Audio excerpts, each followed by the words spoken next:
réflexion globale, mais c'est surtout une réflexion aussi sur l'échec scolaire. Beaucoup de pays se sont rendus compte qu'il fallait essayer d'améliorer le niveau des élèves par le bas pour pouvoir améliorer les systèmes d'éducation. Alors vous avez l'exemple de la Finlande où les programmes sont très innovants, où les enseignants y contribuent en partageant des supports. Et puis vous avez aussi l'exemple du Canada qui est un très bon exemple où les programmes sont revus chaque année.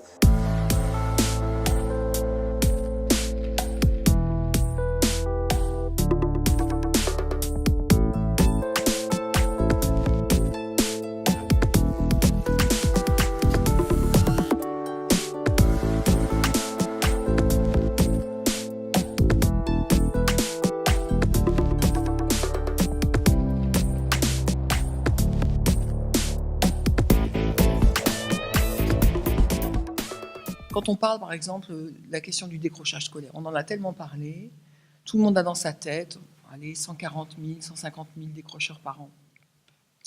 Moi, j'aime bien prendre une autre image que je trouve assez parlante.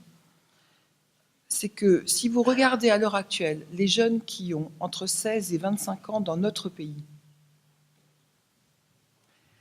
et qui sont effectivement sortis à l'heure actuelle du système éducatif, sans qualification, sans diplôme, sans formation, sans rien.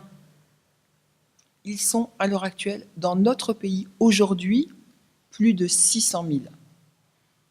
Vous avez 600 000 jeunes, à l'heure actuelle, dans notre pays, qui sont assis de l'autre côté de la porte, sur des trottoirs, et qui regardent passer les autres.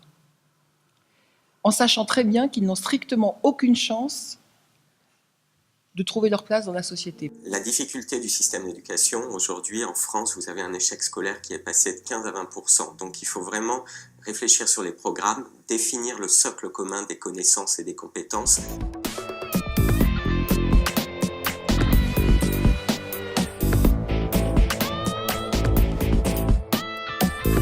Ce nuage de points marque l'ensemble des collèges de l'Académie. Vous avez là tous les collèges de l'Académie qui sont classés en horizontal, en abscisse, en fonction de leur difficulté sociale. Vous voyez, en bas à droite figure la mention ISOC, ce sont les indicateurs sociaux des collèges. Donc, l'établissement qui est le plus à droite est celui qui rencontre le plus de difficultés. Celui qui est le plus à gauche est celui qui rencontre le moins de difficultés en termes social, culturel, scolaire. Et puis, au contraire, en ordonnée, donc la ligne verticale, eh bien, nous avons pris comme indicateur, un indicateur très simple, c'est le taux de réussite au DNB. Et on voit très bien cet horrible, absolument horrible déterminisme social. Il est très clair qu'à quelques exceptions près, la ligne directrice est que plus les établissements sont défavorisés socialement, et bien plus ils échouent. Et c'est là dans des proportions qui ne sont pas mineures, puisque les taux de réussite vont de 100% pour celui sur la ligne tout à fait en haut, à peine plus de 50 pour l'un de ceux qui est le plus à droite.